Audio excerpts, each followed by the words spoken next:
to the conclusion of Wishtree Chapter 46.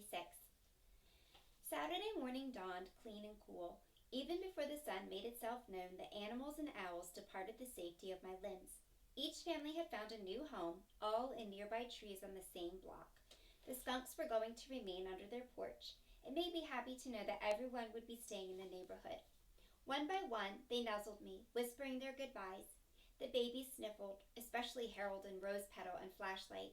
The parents tried to put on brave faces, but their trembling voices gave them away. It was awful, but I was glad to get it over with.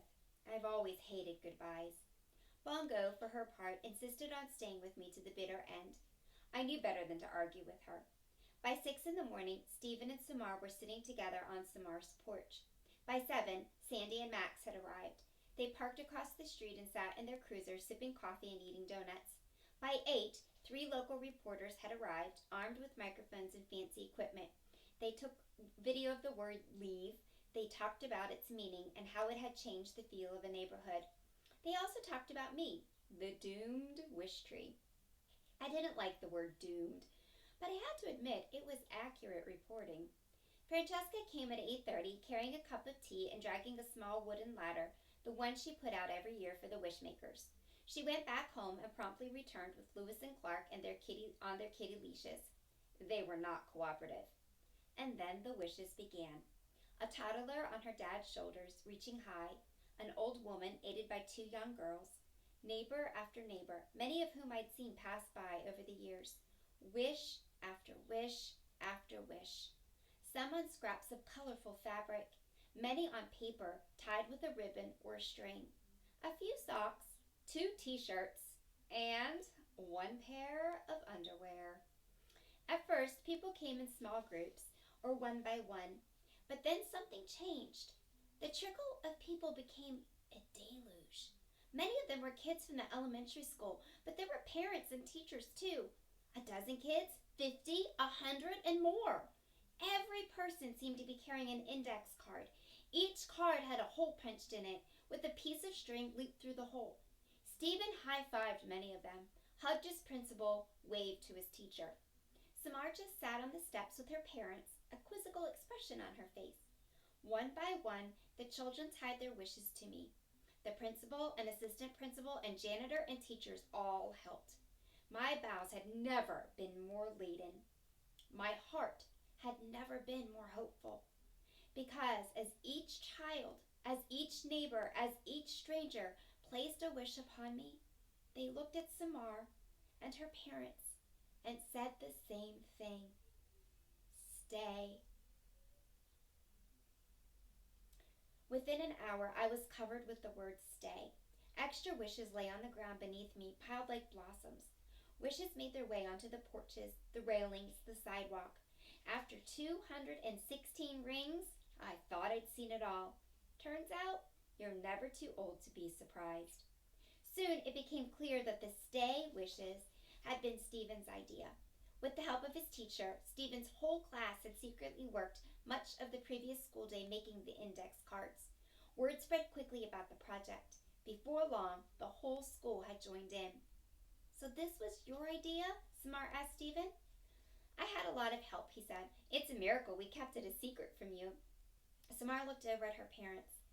I don't know if this will change anything, she said. Stephen looked over at his parents. Me either. Thank you, though, Samar said, for trying. Stephen started to reply, but just then the timber terminator's truck pulled up. The end of my story was coming. Well, it had been a beautiful story. How lucky was I to have seen a day like today? But Stephen and Samar weren't giving up so easily. They ran straight to Francesca, who was busy untangling the kittens wound around her right leg.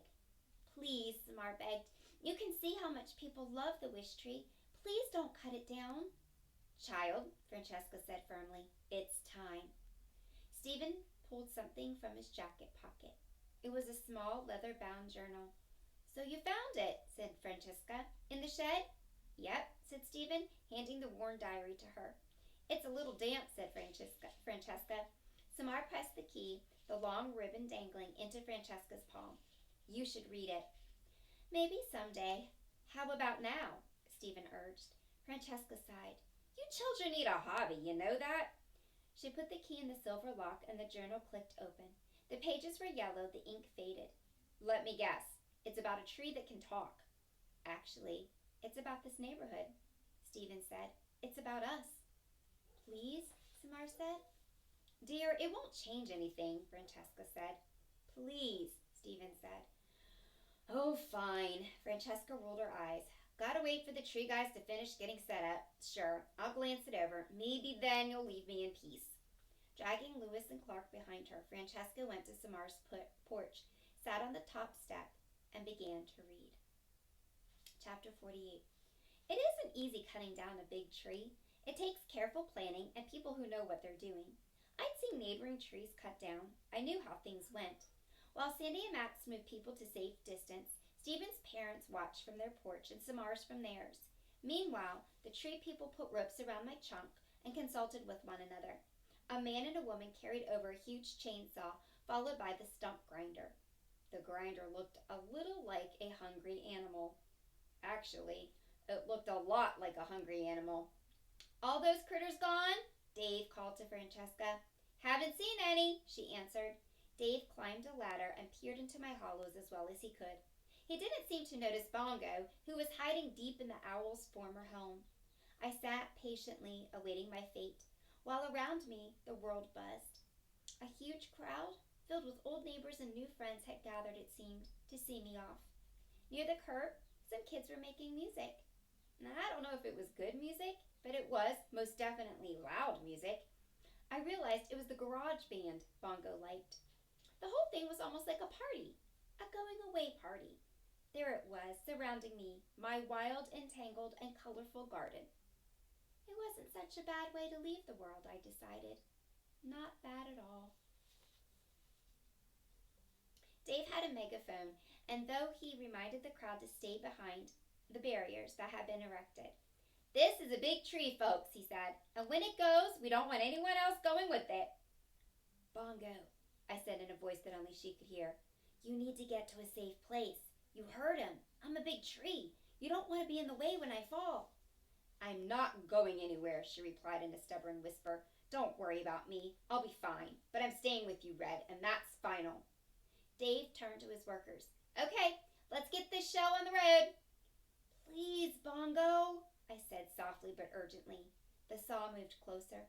I waited, expecting to hear the painful roar of the chainsaw engine. Intense, a small but intense sound filled the air. Something like a puppy growl mixed with a kitten hiss. It was a baby opossum. Darting through the huge crowd, across the muddy lawn, past Dave and his crew, around the massive saw, beneath the stump grinder, and finally triumphantly up my trunk was none other than Flashlight. He climbed straight to his former hollow and settled there, his tiny head poking out.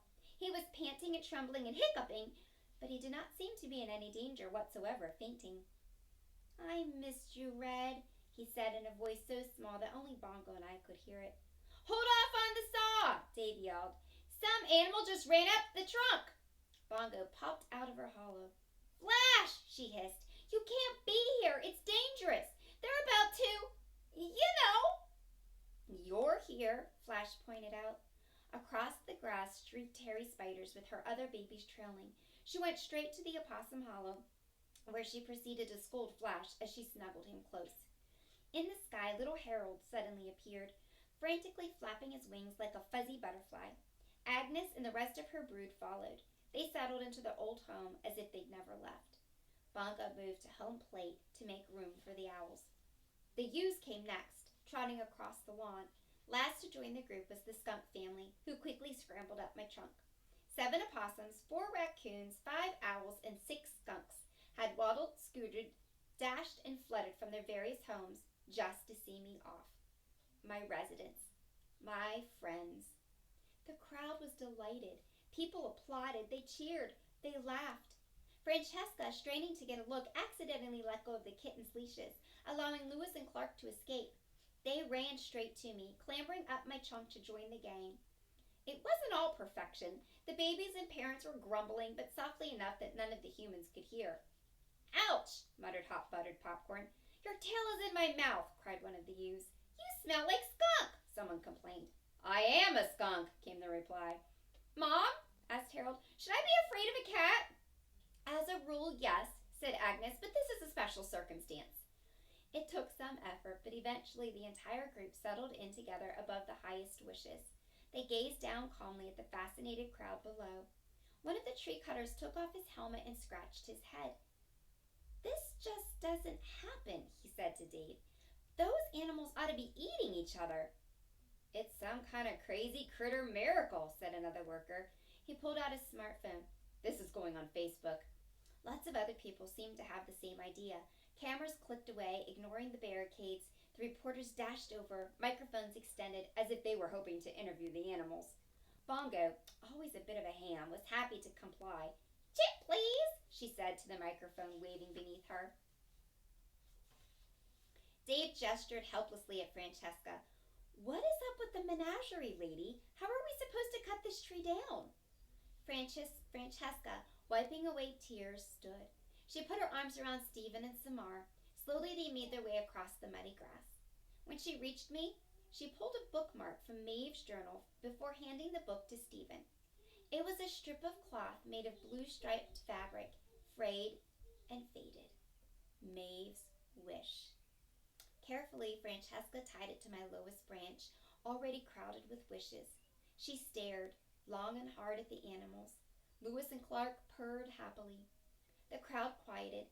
The only sound was the rustling of my leaves. Finally, Francesca spoke. Look, I don't do speeches. That's not my way. She patted my trunk. But here's the thing. Until today, I'd almost forgotten how important this old tree is to my family story. And from the look of it, she pointed to my residence, it's important to a few other families as well. Many people smiled. A few laughed. I hate this word, Francesca continued, running her hand over my carved bark. Hate it. My great-great-grandmother Maeve would have hated it just as much. Here in this neighborhood, we're better than this. She looked over at Samar's parents. We don't threaten people here. We welcome them. Francesca reached for Samar's hand. This tree is staying put, and I hope your family will too. Chapter 50. That night, many hours after the crowd had scattered, Samar slipped out the front door of the little blue house. Stephen, who'd been watching from his bedroom window, joined her moments later. They sat silent beneath my wish-laden boughs. The slightest breath of wind sent the index cards fluttering like huge moths. Moonlight was everywhere, it seemed, on the wishes, on my branches, on the downy-headed owlets, and the upturned gazes of Stephen and Samar. How beautiful we all were, bathed by the soft and silver light. Do you think your family will stay here? Stephen asked. After everything that's happened? I don't know, said Samar. I hope so. The breeze kicked up. Cards chattered. Ribbons danced. A scrap of notebook paper, loosely tied with red yarn to my lowest branch, broke free. Samar snatched it as it swooped past. She squinted at the scribbled writing. Then she stood, carefully tying the paper back onto my branch. What was the wish for? Stephen asked. An invisible robot that does homework. Seems unlikely. True, Samar leaned against my trunk and smiled. But then, so does a talking tree. Chapter 51. If this were a fairy tale, I'd tell you there was something magical about that wishing day. That the world changed and we all lived happily ever after. But this is real life. And real life, like a good garden, is messy. Some things have changed. Some things haven't. Still, optimist that I am, I'm feeling hopeful about the future. Samar's parents decided not to move, at least not for a while. Stephen and Samar have become good friends. Sometimes they do their homework at the base of my trunk. Their parents still don't talk to one another. I'm not sure they ever will. The police never found the boy who carved lead into my trunk, but a couple of weeks ago I saw him sauntering by. I pointed him out to Bongo. Let's just say she made a very large deposit that day. All my residents are back where they belong, safe in their hollows. They still argue sometimes, but they haven't yet eaten one another. Francesca applied to the city to make me a heritage tree. That means I'm protected forever. She's also on a first-name basis with a local plumber who's learning to deal with my pushy roots. Lewis and Clark still haven't figured out how to walk on leashes. Bongo's made a new friend. His name is Harley Davidson. I suspect we may have some crow newbies. I suspect we may have some crow newbies in our future. As for me, I promised Bongo I will never be a Budinsky again. I told her that my meddling days are over, and yet here we are, you and I. What can I say? I'm more talkative than most trees. Still, if you find yourself standing near a particularly friendly-looking tree on a particularly lucky-feeling day, it can't hurt to listen up. Trees can't tell jokes, but we can certainly tell stories. The end. I hope you liked it as much as I do. I love you. I will talk to you soon. Bye.